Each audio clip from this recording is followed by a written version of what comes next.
Team, welcome back.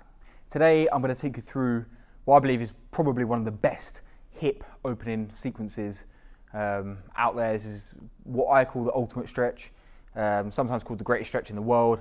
And there's just so much we can do in this position to really open up our hips from so many angles. So we're going to spend what I predict will be around 5 minutes on each leg. Might be a little bit less, might be a little bit more.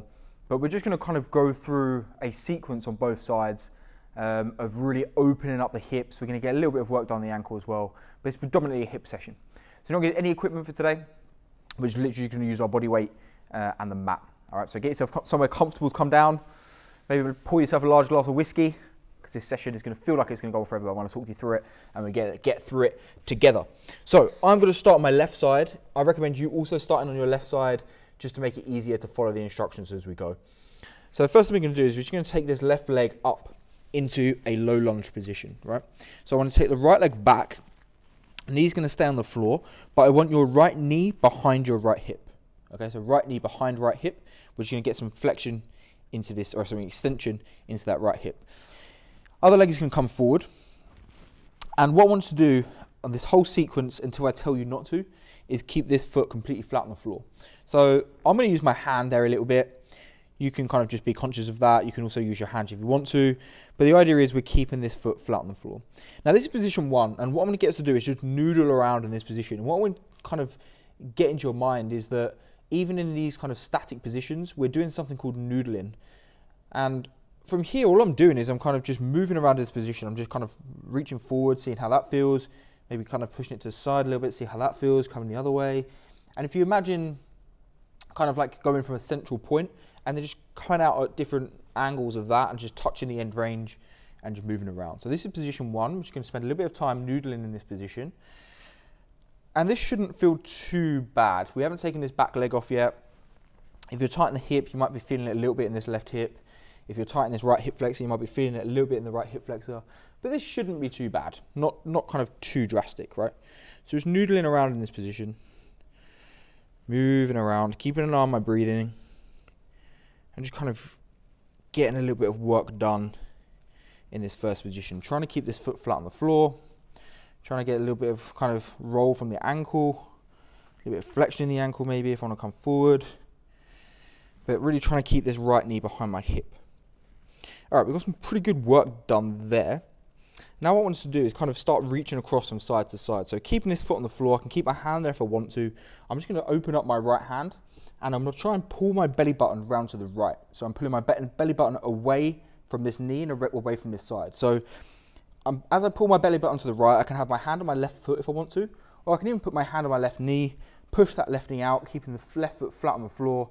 And now again, I'm just going to kind of noodle in this position. So I'm kind of just thinking about pushing this left knee away, thinking about pulling my belly button to the right, and I'm just kind of noodling around, kind of touching different bits of end range, moving back and forth. If I want to look back over at my right foot, I can.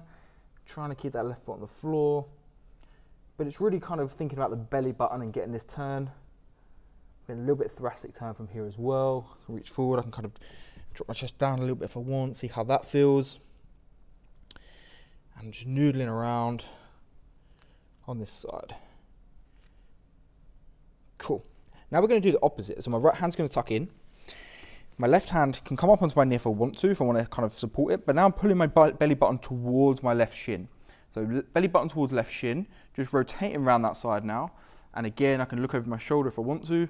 And again, I'm just noodling around, seeing how that feels, touching end range, different positions. Seeing what that feels like, tuck my leg in if I want to.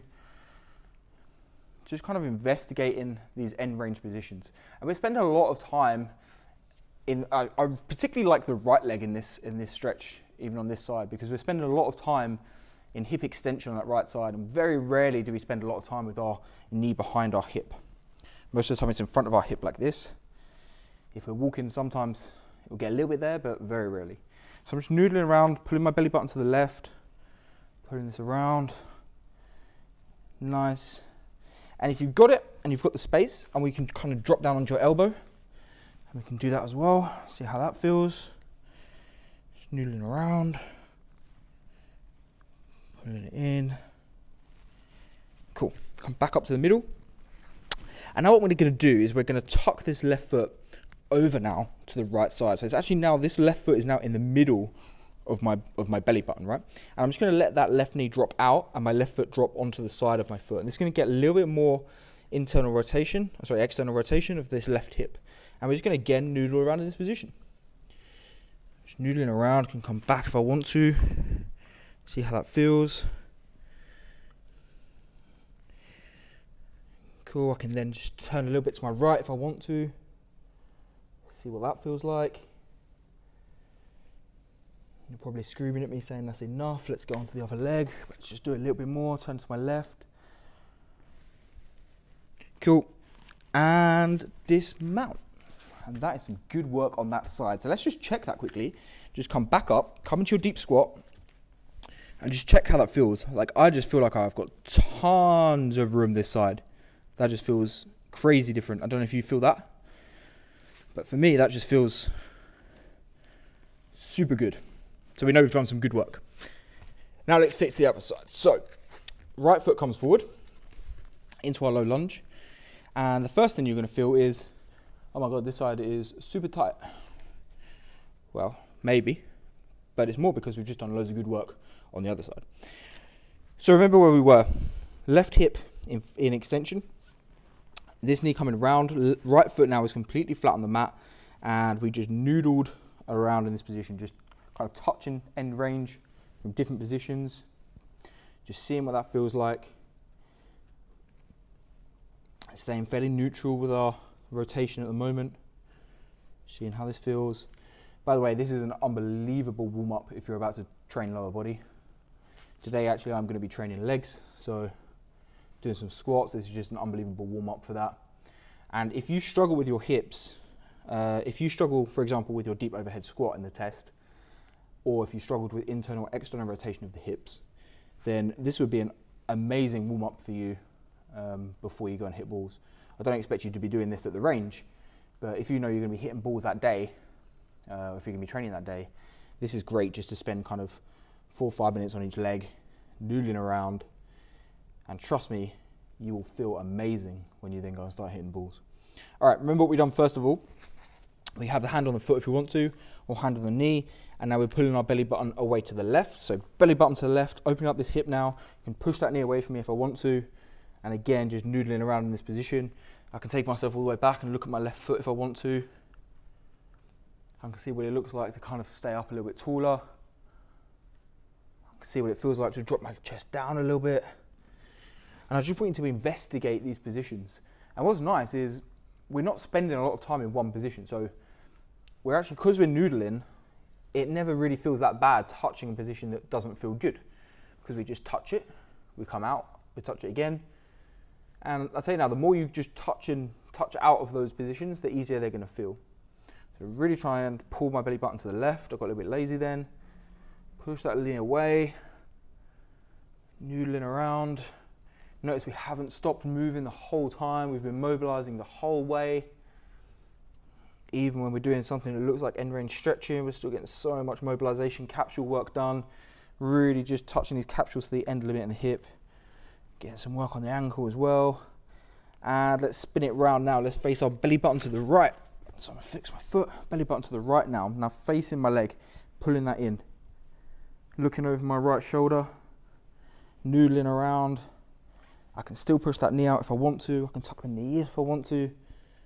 Noodle around, touch the end range of the ankle if you need to.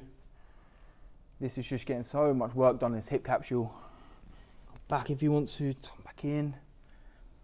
Turn around. Almost coming up to time. Let's now tuck this foot over.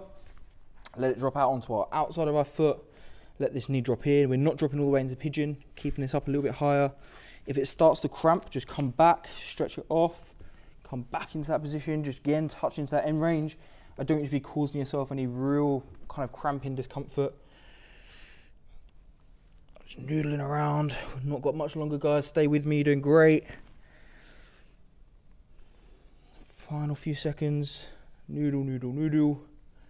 And take a rest there. Come back into your deep squat position. Let's just test that side now. Down we come. And now it feels like this side has got super loads of room as well. And that, guys, is fantastic work on your hips, your hip capsule, your squat positions, and just generally opening up those hips. Fantastic work today, guys. That was not easy. Well done. I'll see you tomorrow.